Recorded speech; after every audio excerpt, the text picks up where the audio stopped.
అవునండి. ఎలాగంటే యాక్చువల్‌గా అయితే జనసేనకి అయితే క్యాండిడేట్ లేరు ప్రస్తుతానికైతే. ఎవరిని నిలబెట్టాలో కూడా కన్‌ఫ్యూజను ఇది కూడా ఇంకా పవన్ కళ్యాణ్ గారికి లేదు. ఇంకా అనుకోలేదు పూర్తిగా. అనుకుంటే ఏమన్నా ఎస్టాబ్లిష్ చేసి తెలంగాణలో కూడా మా వాళ్ళ నాయకులు నిలబెట్టడం, ఆ పర్టిక్యులర్ మున్సిపల్ ఏరియాల్లో ఎక్కడైతే ఎలక్షన్లు జరుగుతున్నాయో అక్కడ వాళ్ళ కార్యకర్తలను ఎవరో ఒకళ్ళని వాళ్ళ తరపు నాయకులు నిలబెట్టడం అనేది చేసుకోవచ్చు. కానీ ఏంటంటే దాని మీద కాన్సంట్రేట్ చేస్తున్నారని నేను అనుకోవట్లేదు. ఒకవేళ ముందు ముందు ఏమన్నా అత్తగారు కూడా ఉన్నారు కదా, నేను కూడా అంటే పార్టీ పరంగా క్యాండిడేట్స్ పెట్టట్లేదు కానీ హ్మ్. బీసీ బిడ్డలు ఎవరైనా నిలబడితే వాళ్ళకి సపోర్టెడ్ గా మాత్రం తెలంగాణ జాగృతి పనిచేస్తుంది అని అనుకుంటాను.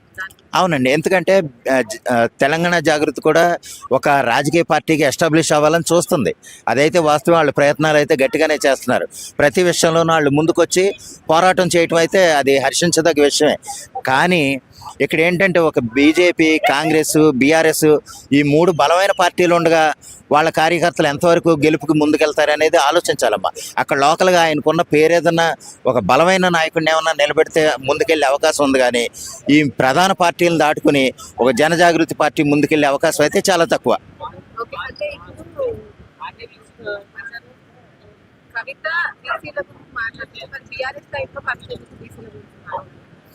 బీఆర్ఎస్ టైంలో ఏంటంటే ఆ కవిత గారికి వాళ్ళ నాన్నగారు కేసీఆర్ గారి సపోర్ట్ ఫుల్గా ఉండేది అప్పుడు.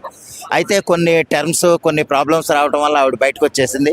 బయటకు వచ్చిన తర్వాత అటు చెల్లిని కానీ ఇటు కూతుర్ని కానీ ఆదరించే తండ్రి గారు లేరు, అన్నగారు లేరు. అందువల్ల ఏంటంటే పూర్తిగా బయటకు వచ్చి ఒక స్వతంత్ర పార్టీగా, అంటే జనజాగృతి పార్టీ అనేది ఒక స్వతంత్ర పార్టీగా ఎదగాలనుకుంటుంది. ఎదగాలన్న ప్రయత్నాలు చేయడం కూడా నేను మంచిదే అనుకుంటున్నాను. మీ మున్సిపాలిటీలో మీరు అప్డేట్ చేస్తారా లేకపోతే అభివృద్ధి